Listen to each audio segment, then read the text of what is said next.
Let's bring in Vicksburg, Mississippi Mayor George Flaggs Jr. Thank you so much, Mayor, for being with us. I know you're serving your third term as mayor there in Vicksburg. You've done a little bit of everything, from corrections to finance. Tell us, in terms of all that you have seen and been through, where does this rate to you in terms of the damage and the response? This is probably about the most devastating thing I've seen in my 33 years. You know, I served in the House of Representatives, been mayor for 13 years, and I watched Katrina from above, tornadoes in Louisville. I've never seen anything more devastating than this. If you know, you have people, you have drones there, ambulances. In terms of helping neighbors, in terms of people helping each other, are you seeing the community come together quickly after the scenes that we've seen here? Absolutely. And in my service in government, I have to say that not only neighbors helping neighbors, but volunteers doing everything they can do. Every agency that I know, from the federal government, state government, and local government, is there. I can't imagine anybody else being there other than those persons that can provide some other things that are not there. Let me just say something. I was in a briefing yesterday with FEMA as the Homeland Security Director. Security Secretary came in. The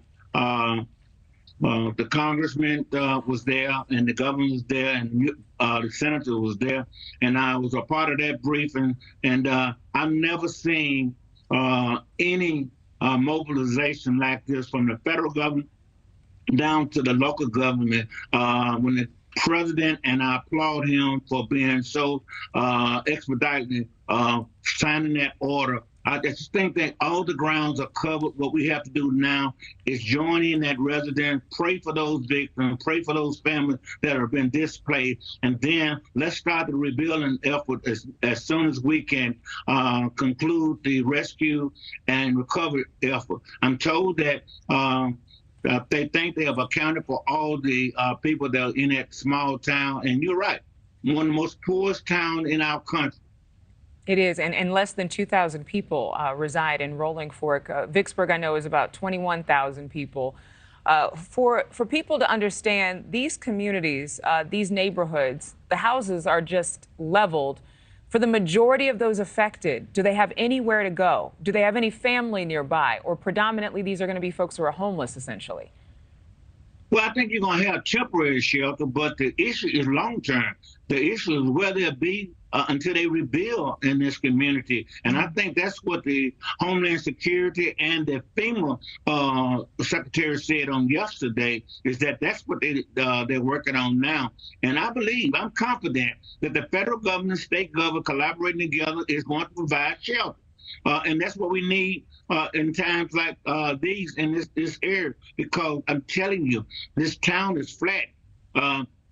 It's going to take a while for the cleanup effort, and then we start rebuilding. And what we have to do now is keep collaborating with all our state agencies and our federal partners and do what we have to do. We cannot let this be a model that fails. We're going to see a lot of churches coming out. We'll see a lot of, as you mentioned, volunteers. Absolutely. And nonprofits. The churches is already the churches in this community and in this state and in this nation have already mobilized. I've spoken to more than one pastor in this community. The Minister Alliance of the city of Vicksburg have come together, and they got a place where you can do drop off. They're coordinating all the activities, and I suggest that too. Before you start sending things into that area, coordinate with the Red Cross and with those people on the ground up there so that we won't be duplicated. Thank you for watching. Go to newsnationnow.com to find NewsNation on your television provider. And don't forget to click the red subscribe button below to get more of NewsNation's fact-driven, unbiased coverage.